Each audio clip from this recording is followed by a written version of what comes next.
Qu'est-ce que c'est que ces petites merveilles?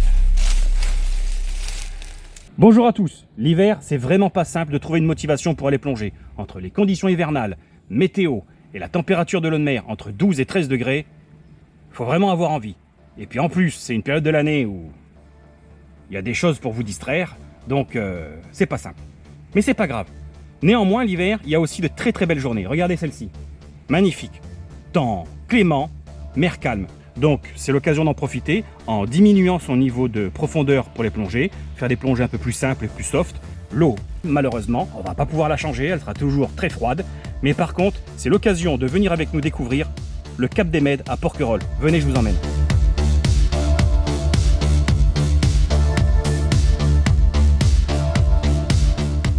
Allez, c'est parti pour la cale de mise à dos de hier. C'est celle qui sera la plus proche et la plus facile d'accès du secteur pour vous rendre sur zone. Comptez environ 15 minutes pour cette traversée quasi rectiligne entre le port et le Cap des Mèdes, qui tient d'ailleurs son nom des îlots rocheux environnants, tels des statues qui auraient été érigées ici pour protéger cette zone nord-est de l'île.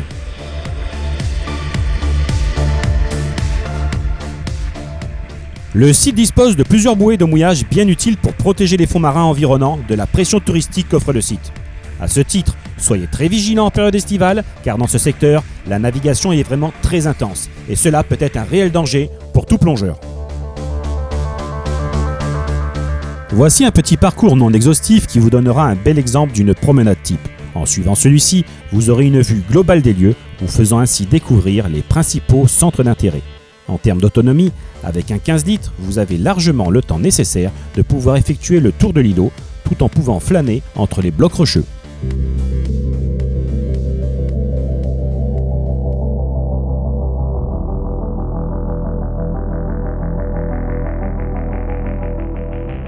Ce site a la particularité de ne pas être exposé aux courants marins violents ni imprévisibles, mais il a surtout l'avantage d'être protégé en période de Mistral, le vent dominant de notre région, nous donnant ainsi accès à un site de repli très intéressant en cas de mauvaise météo.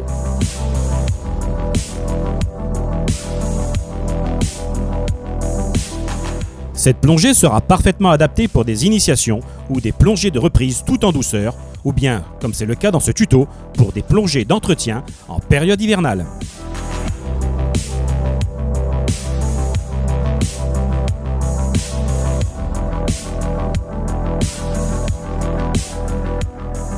La topographie sous-marine sera comparable à la vision que vous pouvez en avoir en surface.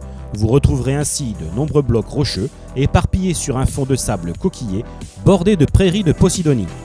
Votre profondeur oscillera entre 0 et 25 mètres maximum, vous donnant ainsi l'occasion de vous promener entre des aiguilles rocheuses posées telles des menhirs sous-marins.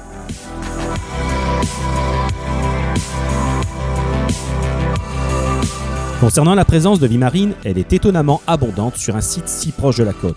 Vous aurez ainsi la chance de pouvoir contempler une riche faune fixée composée de magnifiques Parodontus et de gorgones violettes. Mais également, en termes de poissons, vous aurez la possibilité de rencontrer toutes les espèces qui sont bien présentes sur ces lieux. Les failles et éboulis rocheux situés au nord du rocher des Mèdes, à l'endroit de la promenade le plus profond, c'est-à-dire en bordure de sable, sont les endroits qui seront les plus riches en termes de vie fixée. Cela s'explique principalement par la présence de coralligènes. D'ailleurs, fouillez chaque recoin et chaque infractuosité, vous y trouverez à coup sûr votre bonheur.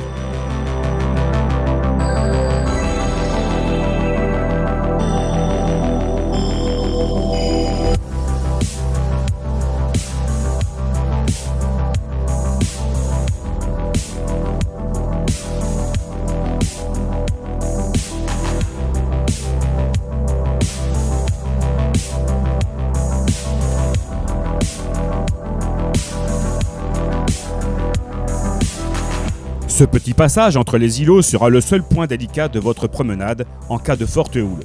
Évitez, si c'est le cas, au niveau de la météo du jour, de passer par cet endroit, cela pourrait vous éviter de vous faire projeter sur les parois des îlots.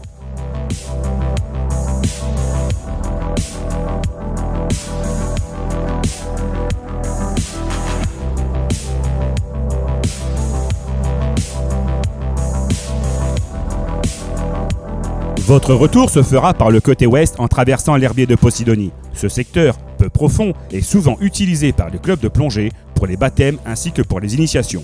Cependant, restez malgré tout vigilants lors de cette fin de plongée, car de superbes rencontres sont toujours possibles.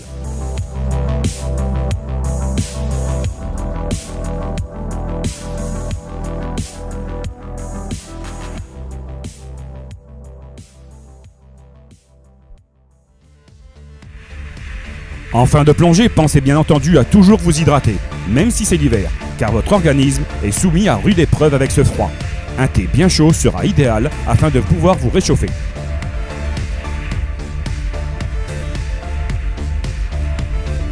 Si cette vidéo vous a été utile ou vous a plu, n'hésitez pas à vous abonner et à la partager, ou alors également à y rajouter un petit pouce bleu, cela nous aidera pour son référencement sur YouTube.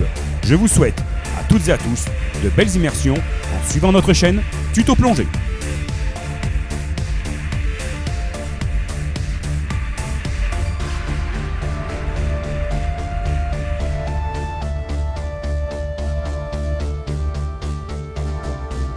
Bon, les trompettes font cache-cache. Regardez un petit peu pour les trouver.